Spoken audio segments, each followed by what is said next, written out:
तो next chapter है हमारा scientific management, principles and techniques. मैंने आपको लास्ट वाले चैप्टर में भी बताया था कि जो हेनरी फ्योल ने 14 प्रिंसिपल्स दिए हैं, उसके अलावा इस चैप्टर में भी आपको प्रिंसिपल ऑफ मैनेजमेंट दिए गए हैं, वैज्ञानिक प्रबंध के सिद्धांत दिए गए हैं।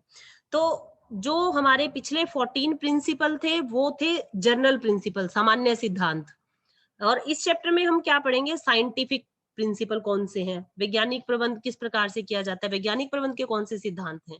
तो इस चैप्टर में हम उसको पढ़ेंगे। तो अब ये दिया हुआ है, scientific management attempts to eliminate waste to ensure maximum production at minimum cost. वैज्ञानिक प्रबंध का प्रयास क्या रहता है कि अपव्ययों को खत्म करें। अपव्यय क्या होते हैं, वेस्टेज जो होती है, क्योंकि मैंने बताया कि रिसोर्सेज हमारे क्या होते हैं, लिमिटेड होते हैं।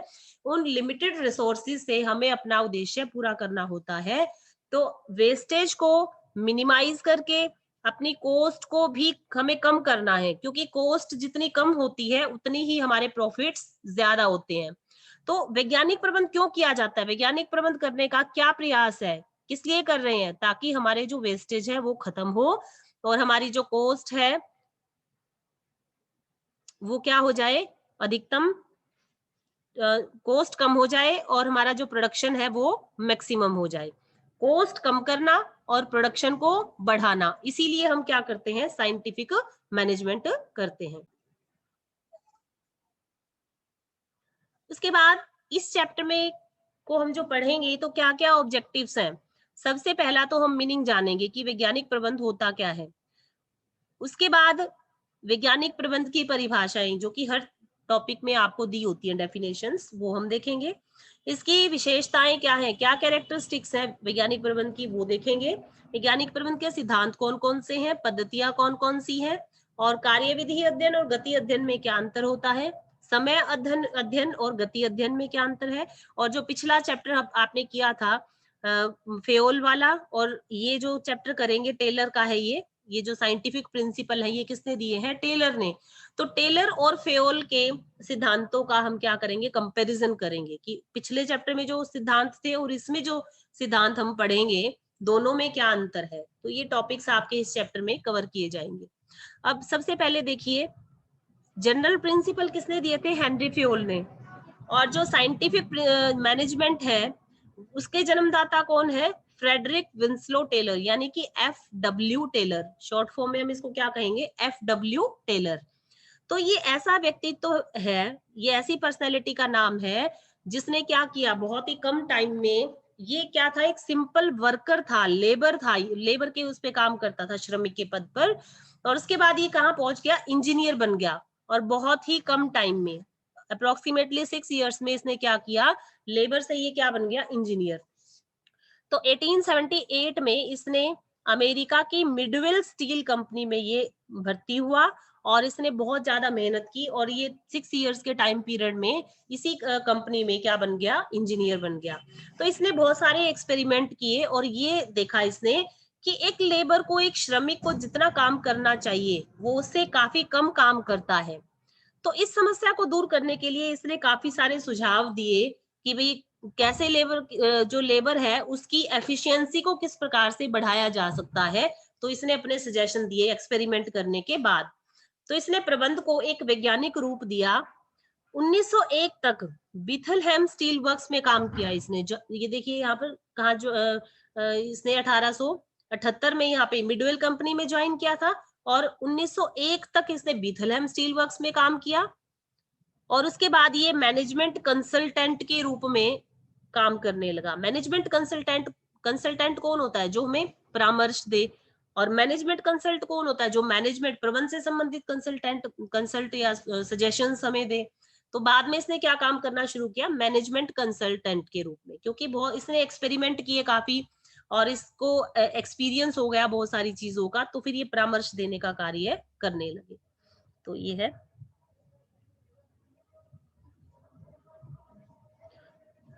उसके बाद 1903 में उनका एक शोध पत्र कारखाना प्रबंधन यानी शॉप मैनेजमेंट के नाम से प्रकाशित हुआ। 1911 में इनकी एक book I, principle of scientific management, ठीक है। तो पिछले उसमें जो जनरल प्रिंसिपल थे वहां भी एक बुक का नाम आपको दिया हुआ था, जर्नल एंड इंडस्ट्रियल मैनेजमेंट, और यहाँ पर principle of scientific management book के अंदर इन्होंने ये सारे अपने सिद्धांत दिए। और इनकी डेथ कब हो गई? 1915 में ये संसार से विदा हो गए, लेकिन प्रबंध में उनका योगदान सदैव जीवित रहेगा। तो ये थोड़ा सा इंट्रोडक्शन थी कि प्रबंध के साइंटिफिक प्रिंसिपल्स किसने दिए थे। तो किसने दिए हैं? FW टेलर ने। और जनरल प्रिंसिपल जो 14 प्रिंसिपल हमने पढ़े लास्ट, वो किसने दिए? हेनरी फ्यूल ने।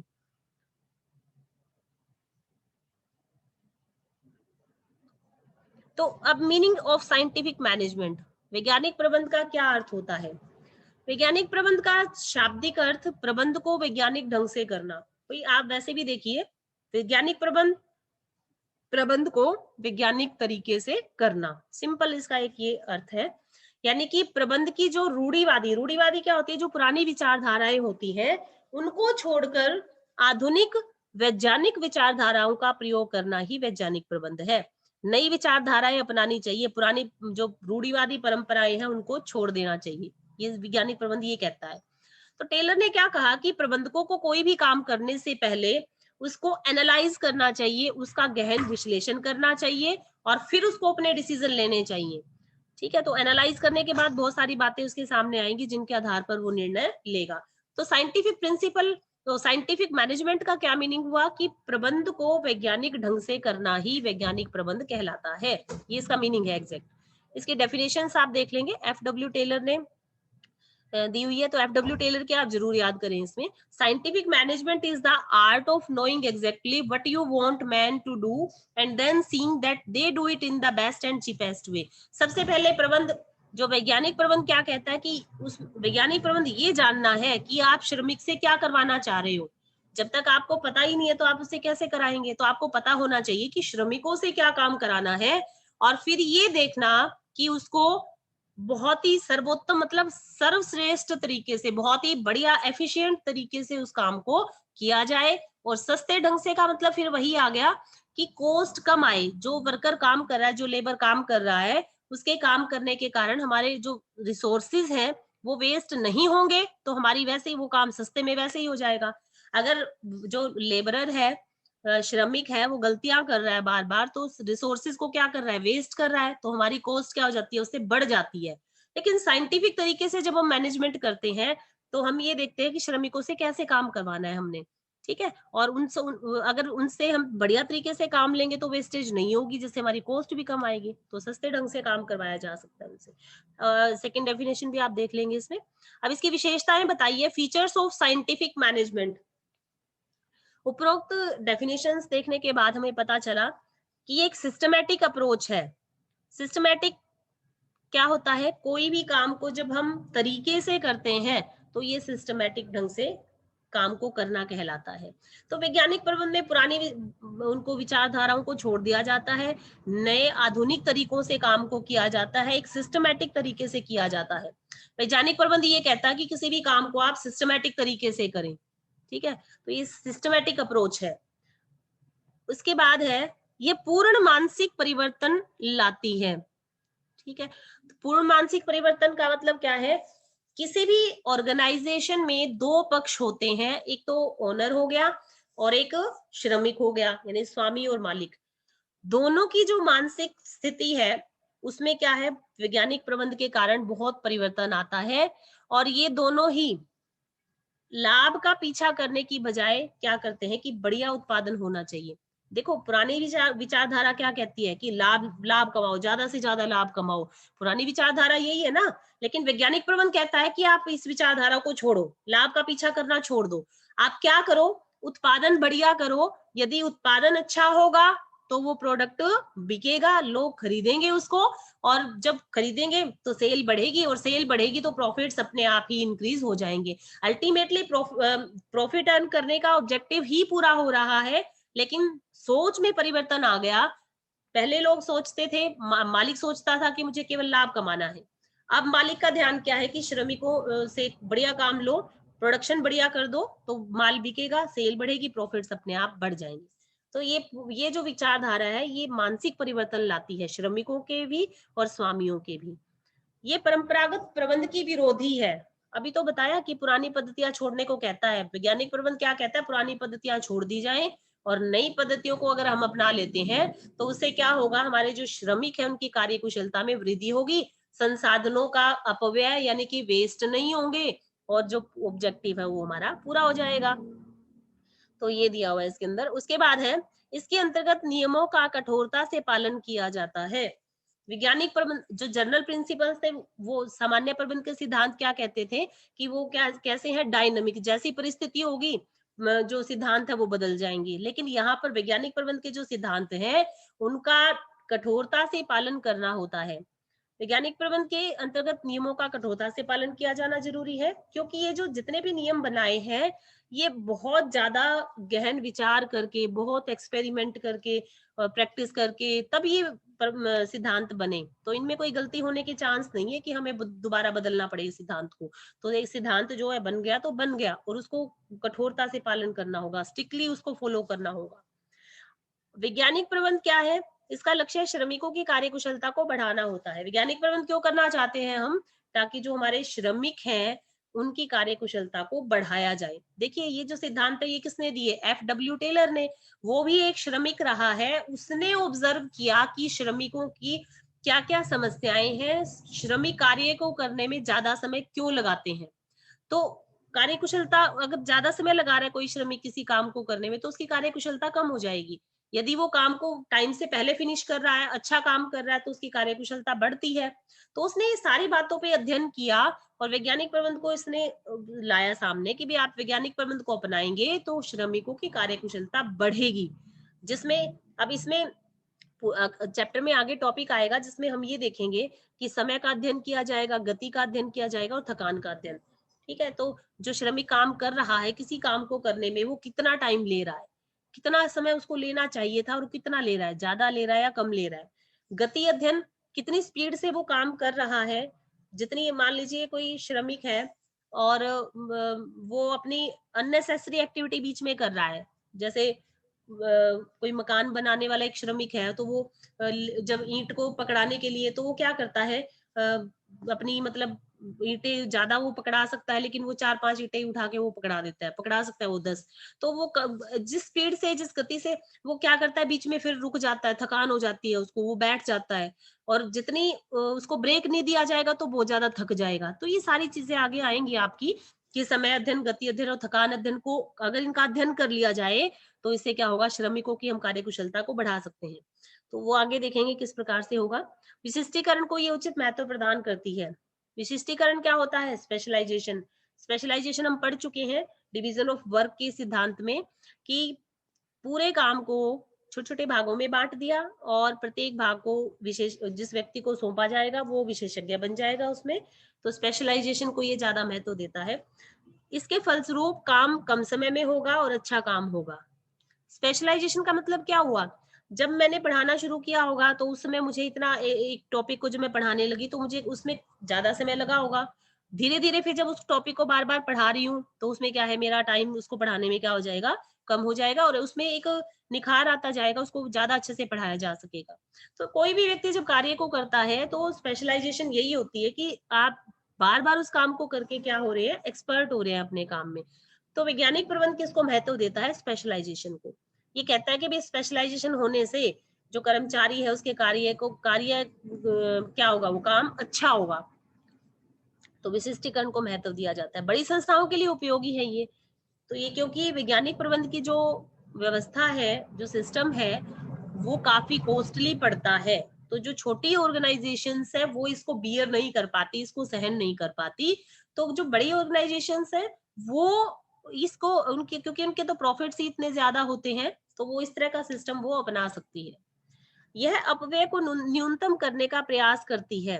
ये हम देख ही रहे हैं कि वैज्ञानिक प्रबंध क्यों किया जा रहा है, ताकि हमारे रिसोर्सेज वेस्ट ना हो। रिसोर्सेज लिमिटेड होते हैं और उनकी वेस्टेज हमें मिनिमम, वेस्टेज को मिनिमम करना है। कोशिश की जाए कि वेस्टेज हो ही ना, लेकिन ऐसा नहीं होता। बिजनेस में जब भी काम किया जाता है कहीं ना कहीं थोड़ी बहुत वेस्टेज हो जाती है, तो हमने मिनिमाइज करना है और जीरो तक लाने का प्रयास उसको करना है।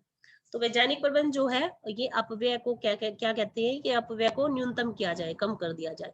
अब देखिए सिद्धांत कौन कौन से है, केवल और केवल 4 प्रिंसिपल हैं इसमें, प्रिंसिपल ऑफ साइंटिफिक मैनेजमेंट में 4 प्रिंसिपल दिए गए हैं। तो FW टेलर ने कौन से 4 सिद्धांत दिए वो हम देखते हैं। सबसे पहले बताया science not rule of thumb. ये कह रहा है कि भाई जो ये सिद्धांत इस बात पे, ये पहला सिद्धांत है, ये सिद्धांत इस बात पे जोर देता है कि हमें लकीर का फकीर नहीं बनना। मतलब पुरानी, ये वैसे भी हमने देखा भी ऊपर विशेषताओं में कि ये क्या कहता है कि पुरानी पद्धतियों को छोड़ दो और नई पद्धतियां अपनाओ। बस वही सिद्धांत है कि हमें लकीर का फकीर बनकर काम की पुरानी पद्धतियों को ही नहीं अपनाते रहना चाहिए, बल्कि हर समय नए नए प्रयोगों द्वारा नवीनतम पद्धतियों को खोज करके अपने काम को सरल बनाने का प्रयास करना चाहिए। मतलब पुरानी पद्धतियों को छोड़ो और नई पद्धतियों को अपना लो। तो ये सिद्धांत क्या कहलाता है, विज्ञान न कि रूढ़िवादिता, नॉट रूल ऑफ थंब। पुरानी पद्धतियों के पीछे नहीं भागना है, नई पद्धतियां खोजो, किस पद्धति को यूज करके हम अपने काम को इजी बना सकते हैं और अपने काम को बढ़िया तरीके से कर सकते हैं। सेकंड आ जाता है मैत्री न कि मतभेद, हार्मनी नॉट डिस्कॉर्ड। किसी भी ऑर्गेनाइजेशन में जो कर्मचारी काम करते हैं तो उनके बीच में क्या होना चाहिए, मैत्री होनी चाहिए, मतभेद नहीं होना चाहिए। अब जो प्रबंध है और जो श्रम है, प्रबंध मतलब जो मैनेजर, और जो श्रम जो है जो लेबर काम करती है, तो दोनों एक दूसरे को अपना पूरक समझें, एक दूसरे के साथ मिलकर काम करें, तो ये मेंटल रिवॉल्यूशन कहलाती है। अगर दोनों पक्षों में मानसिक क्रांति आ जाए तो उनके झगड़े क्या हो जाएंगे, समाप्त हो जाएंगे। देखो अगर लेबर है, उसके मन में ये चल रहा है कि भाई हमारे साथ भाई हमें सैलरी अच्छी नहीं दी जा रही, वो क्या करते हैं, हड़ताल पे बैठ जाते हैं। तो उस हड़ताल के दौरान प्रोडक्शन बंद हो जाएगा, ऑर्गेनाइजेशन को लॉस होगा, सेल बंद हो जाएगी बिल्कुल। तो ऐसा प्रयास किया जाए कि वो उस हड़ताल पे जाएं ही ना। तो इसके लिए क्या जरूरी है कि प्रबंध का और लेबर का दोनों को एक दूसरे के साथ मिलकर काम करना होगा, मित्रता के साथ काम करना होगा, आपस में उनके मतभेद नहीं होना चाहिए, तो दोनों वर्गों को लाभ होगा, प्रोडक्शन इफेक्ट नहीं होगा और सेल भी नहीं रुकेगी, तो ऑर्गेनाइजेशन को फायदा हो रहा है। इधर से जो लेबरर है वो अच्छा काम करेंगे तो प्रबंध उनको अप्रिशिएट करेंगे, उनकी सैलरी वैलरी इंक्रीज कर देंगे, तो दोनों पक्षों को यहाँ पर लाभ मिलता है। थर्ड सिद्धांत इसमें आ जाता है सहयोग न कि व्यक्तिवाद, कॉपरेशन नॉट इंडिविजुअलिज्म। सभी व्यक्तियों द्वारा की जाने वाली क्रियाएं आपसी सहयोग से की जानी चाहिए, प्रमापों का निर्धारण किया जाए, प्रबंध और श्रमिक सामूहिक रूप से काम करें। सेम ऊपर वाले की तरह ही है ये भी, कि दोनों जो है कॉपरेशन से किसी भी काम को जब किया जाता है तो वो क्रियाएं आपसी सहयोग से होनी चाहिए। ठीक है, प्रबंधक जो है उनको केवल अपने बारे में नहीं सोचना चाहिए, उनको सहयोग से यानी कि श्रमिकों से काम लेना है, तो श्रमिकों का कोऑपरेशन उनके लिए बहुत जरूरी है। तो सहयोग न कि व्यक्तिवाद, प्रत्येक व्यक्ति का उसकी अधिकतम कुशलता एवं सफलता तक विकास। अब इस सिद्धांत के अनुसार प्रत्येक व्यक्ति की कुशलता के स्तर पर उसके चयन से ही ध्यान दिया जाना चाहिए। जैसे ही किसी व्यक्ति को काम के लिए, किसी पद के लिए चुना है, तो हमें ये देखना चाहिए कि उसकी कुशलता क्या है, कहाँ तक वो जा सकता है। ऑब्वियसली शुरू में जब उसको काम पे लगाया होगा तो वो इतना एफिशिएंटली काम को नहीं कर पाएगा, लेकिन उसके अंदर वो क्वालिटी है। अगर उसको ट्रेनिंग दी जाए, उसको पूरा एक्सपर्ट बना दिया जाए उस काम में, तो वो अपनी एफिशिएंसी को कई गुना इस्तेमाल कर सकता है। तो जैसे ही अपॉइंट किया किसी व्यक्ति को किसी पद के लिए, तो उसकी एफिशिएंसी क्या है उसकी परख जरूर करनी चाहिए, ताकि धीरे धीरे उसको ट्रेनिंग दे देकर थोड़े टाइम के बाद उसको इतना एक्सपर्ट बना दिया जाए कि वो अपने काम में कुशल हो, बहुत ज्यादा कुशलता प्राप्त कर ले। और प्रत्येक व्यक्ति को उसकी रुचि और योग्यता के अनुसार ही काम सौंपना चाहिए। ध्यान रहे कि आप किसी भी व्यक्ति को काम सौंप रहे हो तो बिना उसकी मर्जी के, बिना उसकी इच्छा के अगर आप काम दे दोगे तो क्या होगा, वो अपने काम को अच्छे से नहीं करेगा। ठीक है, तो ये है प्रत्येक व्यक्ति का उसकी अधिकतम कुशलता और सफलता तक विकास। तो ये 4 सिद्धांत थे वैज्ञानिक प्रबंध के। इसके बाद आ जाती है techniques of scientific management. Techniques of scientific management, तो वैज्ञानिक प्रबंध के सिद्धांत इसके मूल दर्शन की ओर संकेत करते हैं और इसका आधार प्रस्तुत करते हैं। तो इनको, अब ये सिद्धांत पढ़ तो लिए हमने, इन सिद्धांतों को व्यवहार में लाना है, तो व्यवहार में लाने के लिए कुछ पद्धतियां दी गई है, तो उन पद्धतियों का हमने कैसे प्रयोग करना है, कौन कौन सी वे पद्धतियां हैं, तो उसके बारे में अब हम जानेंगे। तो सबसे पहले आ जाती है क्रियात्मक फोरमैनशिप, फंक्शनल फोरमैनशिप। अब देखिए इसमें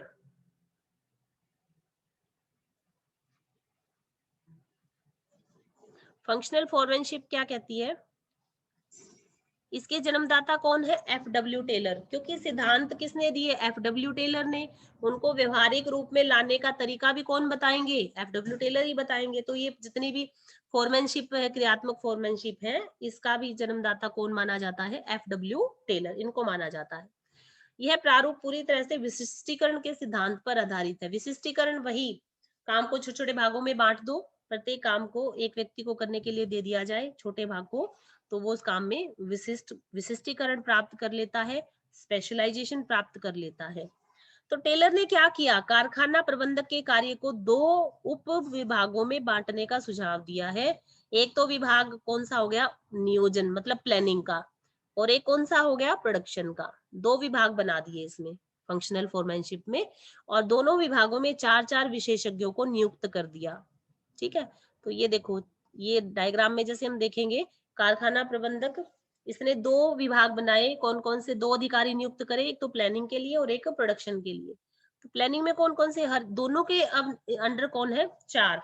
तो कौन कौन सा, सबसे पहला कार्य मार्ग लिपिक, संकेत कार्ड लिपिक, कॉस्ट एवं टाइम, ये होगा टाइम एंड कॉस्ट क्लर्क, और अनुशासन अधिकारी, टोली नायक, गति नायक, मरम्मत नायक, निरीक्षक, और लास्ट में कौन आ जाता है, हमारा श्रमिक।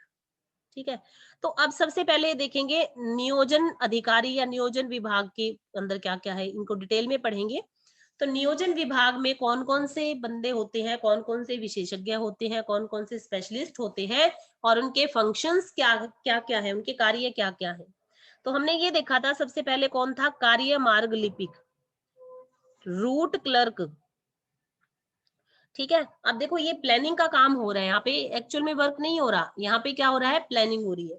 तो सबसे पहले रूट क्लर्क जो होता है, ये रूट क्लर्क क्या बताएगा, किसी विशेष कार्य को पूरा करने का क्रम क्या होगा, यानी किस किस मार्ग से होकर कार्य को अंतिम रूप दिया जाएगा, ये निश्चित करता है कि आज क्या काम करना है और कहाँ करना है। तो रूट यानी क्या काम किस प्रकार से किस किस मार्ग से होकर कंप्लीट होगा, भाई काम का पहला हिस्सा क्या होगा, दूसरा क्या होगा, तीसरा क्या होगा, रूट क्लर्क ये निश्चित करता है, ये क्रम बताता है किस सीरियल में, किस सीक्वेंस में काम को किया जाना है।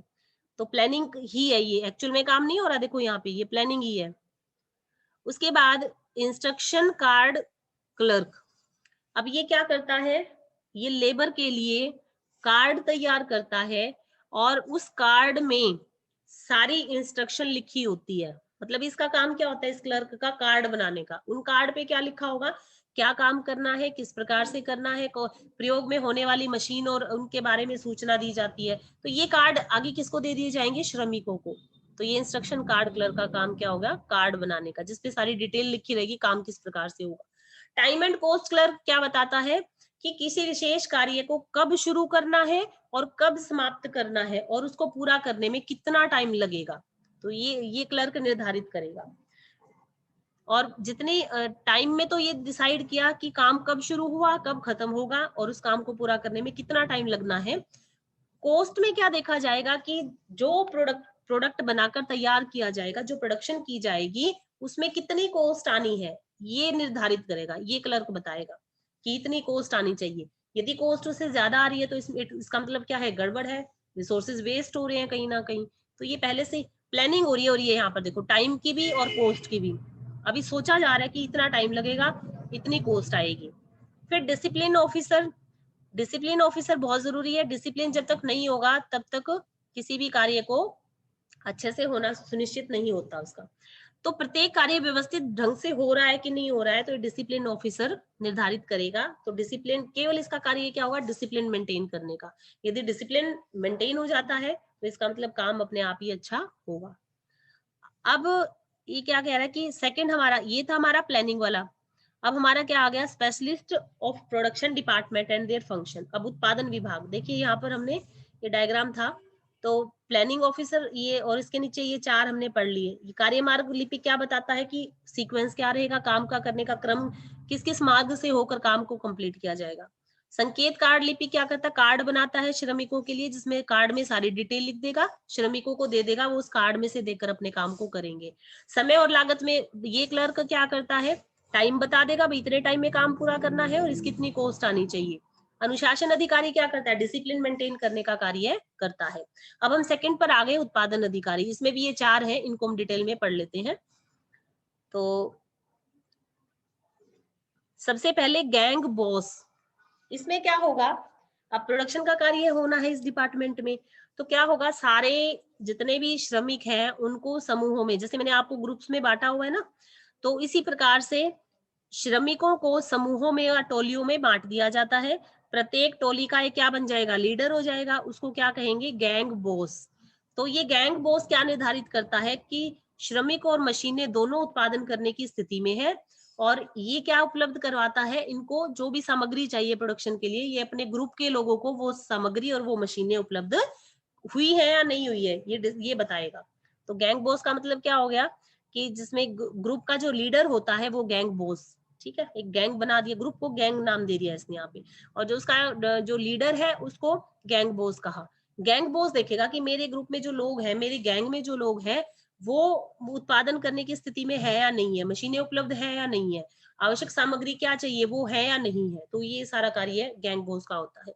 स्पीड बॉस क्या देखेगा कि प्रत्येक श्रमिक अपना अपना काम निर्धारित गति से कर रहे हैं कि नहीं कर रहे हैं, तो ये स्पीड को चेक करता है कि जो, क्योंकि यहाँ पर प्रोडक्शन हो रहा है एक्चुअल में, पहले वाले में क्या था, प्लानिंग हो रही थी, लेकिन यहाँ पर क्या है, स्पीड को मेजर किया जा रहा है कि जिस स्पीड से निर्धारित किया गया था उस स्पीड से काम हो रहा है या नहीं हो रहा। रिपेयर बॉस देखता है कि मशीनें और औजार जो भी यूज किए जा रहे हैं उनको रिपेयर कराने की जरूरत तो नहीं है, वो काम करने के हालात में है या नहीं। अगर रिपेयर की जरूरत है तो ये सारा काम रिपेयर बॉस का होता है, ये देखता है। फिर इंस्पेक्टर यानी निरीक्षक, प्रोडक्शन हो गया, इंस्पेक्टर या निरीक्षक का क्या काम है, उस प्रोडक्ट को वो देखेगा, जो प्रोडक्शन हुआ है उसको चेक करेगा कि उसकी क्वालिटी कैसी है, जैसा हमने स्टैंडर्ड में फिक्स किया था कि भी ऐसी क्वालिटी होनी चाहिए, तो एक्चुअल में क्या ऐसी ही क्वालिटी है या नहीं है। अगर ऐसी क्वालिटी नहीं है तो जो डिफरेंस आया है उसका क्या कारण है, और उसके लिए सुधारात्मक कार्यवाही की जाती है। ठीक है, तो उसके बाद ये था फर्स्ट फंक्शनल फोरमैनशिप, जिसमें 2 भागों में बांट दिया, प्लानिंग और प्रोडक्शन। सेकंड हमारी जो टेक्निक आ जाती है वो standardisation of work. Standardisation of work क्या है कि इसमें सभी क्रियाओं के स्टैंडर्ड निर्धारित कर दिए जाते हैं, बहुत सोच विचार करने के बाद में, बहुत सोचा विचारा और देखा कि किसके तो सारी क्रियाओं के एक स्टैंडर्ड फिक्स करें। एक श्रमिक के लिए एक दिन का काम डिसाइड कर दिया जाएगा, भाई पूरा देखा कई दिनों तक एक्सपेरिमेंट करके कि एक श्रमिक जो है एवरेज इतना काम कर सकता है, तो अब उसके लिए डिसाइड ही कर दिया, सभी जितने भी श्रमिक हैं सबके लिए बोल दिया कि आप एक दिन में आपको इतना काम करना है, तो स्टैंडर्ड फिक्स हो गया। और प्रत्येक श्रमिक से ये अपेक्षा की जाती है कि जितना स्टैंडर्ड फिक्स करा है वो इतना काम जरूर करे। जैसे उनको ये कह दिया कि आपने 100 यूनिट का उत्पादन करना है एक दिन में, या 50 यूनिट का करना है, तो उनके लिए स्टैंडर्ड बना दिया, तो उसको ये प्रमापित कार्य है, उसको ये 50 यूनिट का प्रोडक्शन करना ही करना होगा। तो इसी प्रकार से कच्चे माल, रॉ मटेरियल जो होता है, मशीन और टूल्स हैं, जो भी मेथड है काम करने की, जो दशाएं हैं, इन सब को के लिए भी स्टैंडर्ड फिक्स कर दिए जाते हैं कि जो कच्चा माल है, देखो उसकी क्वालिटी लो हो सकती है, मीडियम हो सकती है और बहुत अच्छी हो सकती है, तो स्टैंडर्ड फिक्स कर दिया जाएगा कि मीडियम क्वालिटी का माल ही यूज करना है, अगर उससे नीचे वाली क्वालिटी को यूज नहीं करना। मशीन और टूल्स के बारे में कह दिया जाएगा कि मशीन और टूल्स है यही यूज की जाएंगी, मेथड कौन कौन से यूज किए जाएंगे, तो ये सारी चीजों के बारे में एक स्टैंडर्ड फिक्स कर दिया जाता है। स्टैंडर्ड क्यों फिक्स किया जाता है, ताकि उत्पादों को, इसके उद्देश्य क्या है, जो प्रोडक्शन है, जो प्रोडक्ट बनाए जा रहे हैं वो एक विशेष आकार या उसकी विशेषताएं एक जैसी ही होनी चाहिए। अगर किसी रॉ मटेरियल का आपने स्टैंडर्ड फिक्स कर दिया तो उससे जितने भी प्रोडक्ट बनेंगे वो एक जैसे होंगे सभी, ठीक है, उनकी विशेषताएं एक जैसी होंगी सभी प्रोडक्ट्स की। उसके बाद एक जैसे उत्पादों का उत्पादन करना ताकि उन्हें आसानी से एक दूसरे के स्थान पर प्रयोग में लाया जा सके।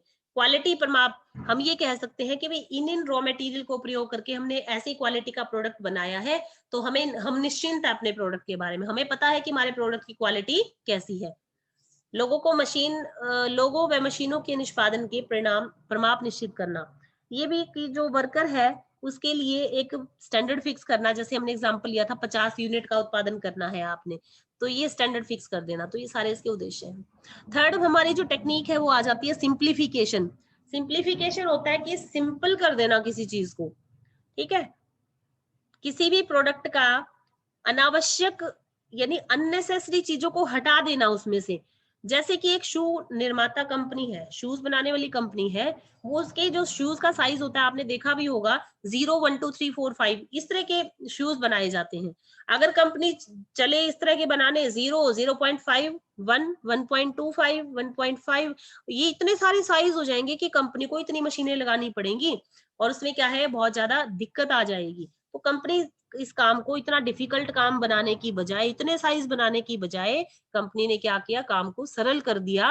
0, 1, 2, 3, 4, 5 ये साइज बनेंगे, ठीक है, और ये छोटे छोटे बिल्कुल पॉइंट्स वाले साइज को उसने क्या कर दिया, इग्नोर किया कि इसको नहीं किया जाए, काम डिफिकल्ट हो जाएगा अगर ऐसे इतने सारे साइज बनाने लग गए तो जो सिंप्लीफिकेशन की टेक्निक है वो कहती है भाई हम अपने काम को अच्छा तभी कर सकते हैं जब हम अपने काम को सिंपल बना देंगे। तो ये सिंप्लीफिकेशन का था। इसके बाद आ जाता है